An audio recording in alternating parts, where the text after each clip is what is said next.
grande tremor de terra, e o sol tornou-se negro como saco de silício, e a lua tornou-se como sangue. Vamos lá. O que eu estou tendo aqui? O que é isso aqui mesmo, senhores? Uma símbole.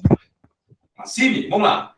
E o sol tornou-se negro. Como? Opa, então existe a metáfora do sol tornar-se negro como saco de silício. Então, nós temos um símile. Agora, é literal? O sol tornou-se negro. Pode, se for literal, tem que ter explicação. Se gerar absurdo, então nós temos uma figura de linguagem. Então, nós temos uma metáfora. Ok? E a lua tornou-se como sangue. Por mais que nós temos o verbo aí, ó, tornar-se, né, os verbos, né? Ter verbos auxiliares, então nós temos uma metáfora coligada a um símile.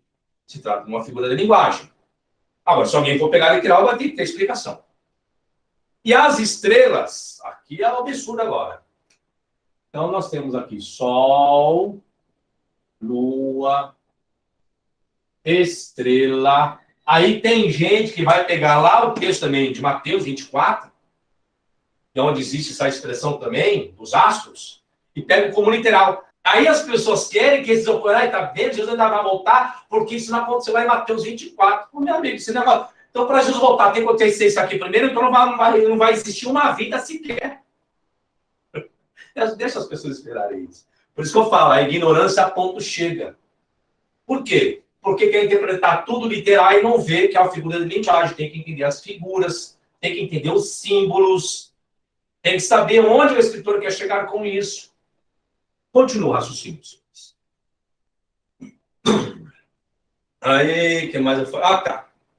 E as estrelas do céu cairão sobre a terra, como quando a figueira lança de os seus figos verdes, abalada por um vento forte. E o céu, aí vem, e o céu, olha que interessante isso. E o céu retirou-se como um livro que se enrola. E todos os montes e ilhas foram removidos dos seus lugares. Bom, agora vamos colocar da forma que algumas pessoas querem essa questão desses fenômenos.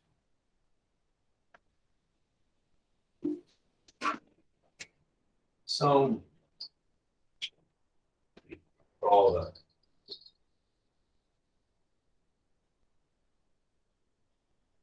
Fenômenos naturais ou não? Essa é a questão.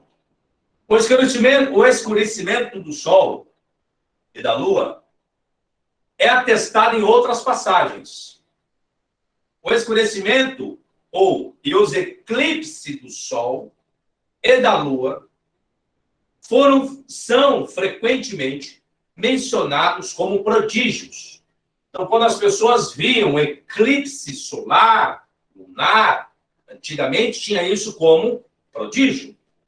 Estrelas cadentes são mencionadas várias vezes no Apocalipse. Estrelas cadentes ou meteoros não envolvem necessariamente a destruição dos céus, mas podem ser considerados um prodígio ou um presságio que necessita de interpretação, ou pode ser uma antecipação do julgamento de Deus. O motivo da estrela caída é frequentemente usado como uma metáfora para queda de uma nação, queda de uma pessoa, e assim sucessivamente. Agora, o que a religião romana? Religião. Não é império. Agora vamos falar um pouquinho de religião romana. Lembrando que o escritor está em qual período mesmo? O que assolava aquela época? Qual nação que assolava? Roma. Vamos lá. Na antiga religião romana, as ocorrências ou fenômenos naturais naturais ou não naturais, fenômenos não naturais, ou extraordinários, eram entendidos como um sinal de advertência da ira divina. Quando eu falo da religião romana, aqui eu não estou falando de Deus da Bíblia, tá? Aqui é da religião deles, o liteísmo lá. Então, quando eles viam um fenômeno extraordinário, um eclipse ou algo, caso não tivesse o conhecimento da ciência e tudo mais, eles tinham isso como um sinal da ira dos deuses. Na tradição romana inicial, pensava-se que a ocorrência de um prodígio revelava a raiva dos deuses e indicava ostensivamente a interrupção da paz dos deuses. Ou seja, então ocorreu, então os deuses não estão em paz. O que tem que fazer? Tem que fazer uma série de coisas. Portanto, era necessário um rito de expiação para reparar o erro entre o povo romano e seus deuses. Então, fazer o que? Sacrifício. Essa figura de sacrifício, que até existe na Bíblia também, isso vem, gente, ó. Por que você fazia esse sacrifício?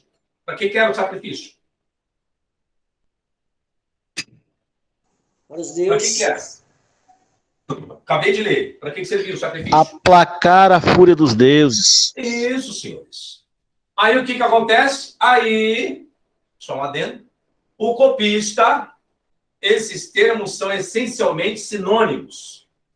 Os sinais tinham, primeiro, os termos, quais termos? São todos sinônimos. Sol, lua, estrela e tremor. Vamos lá. Isso eu estou falando da religião romana, tá?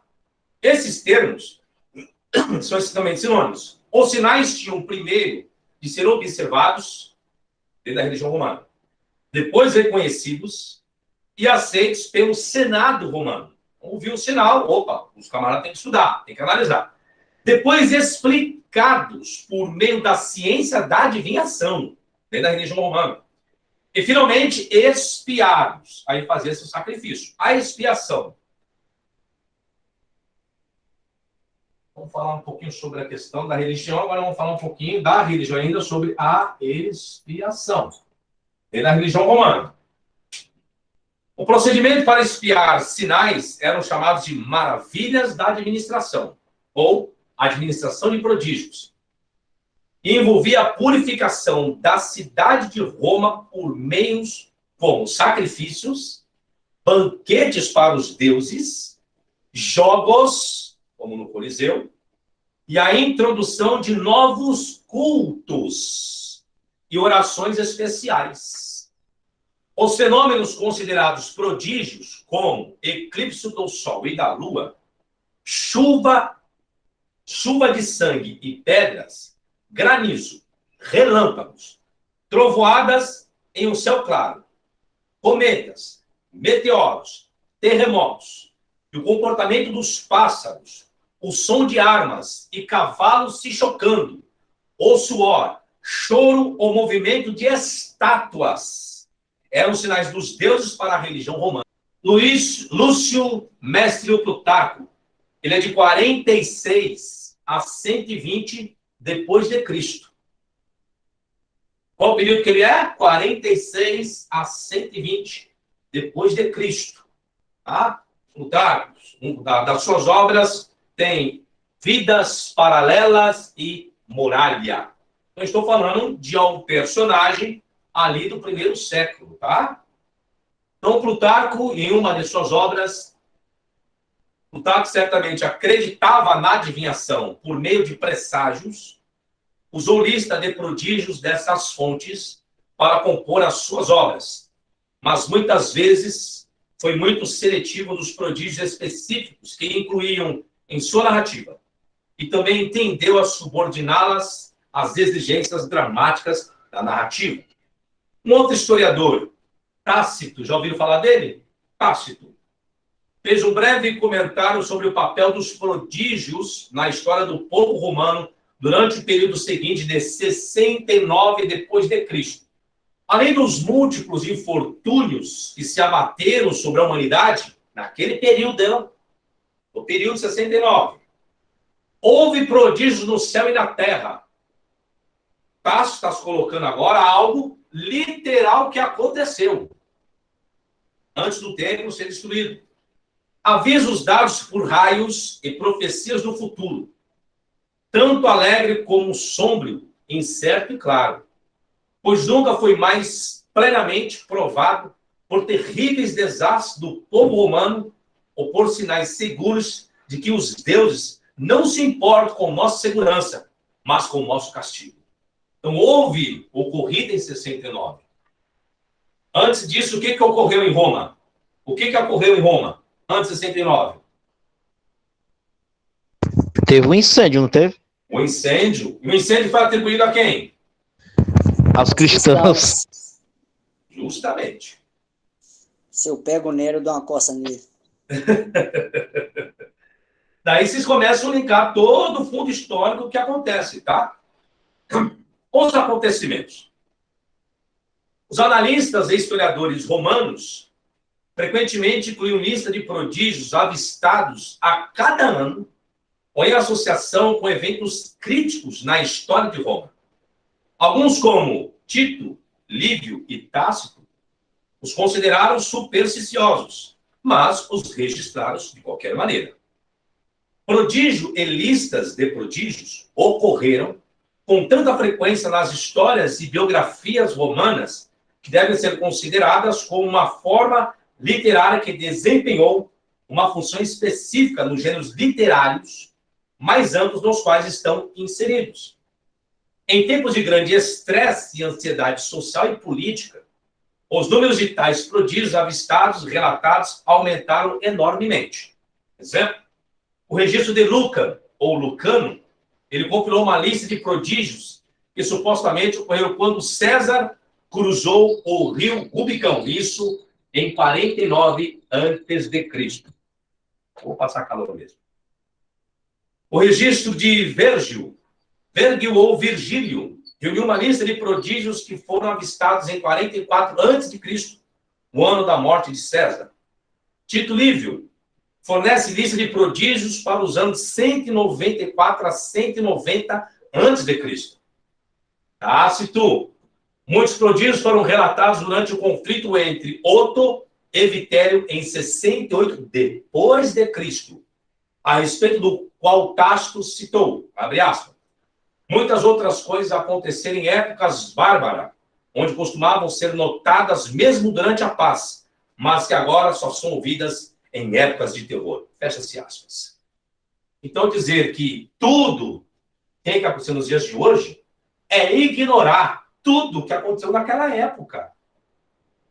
Então, se houve a profecia lá em Mateus 24, do que iria ocorrer, do eclipse do Sol, da Lua e tantas outras coisas, aconteceu. Isso é o que os historiadores daquele período estão informando. Tá? Continuo. Tácito, que narrou os reinados de Tibério, Cláudio e Nero, relata poucos prodígios durante os reinados de Tibério e Cláudio.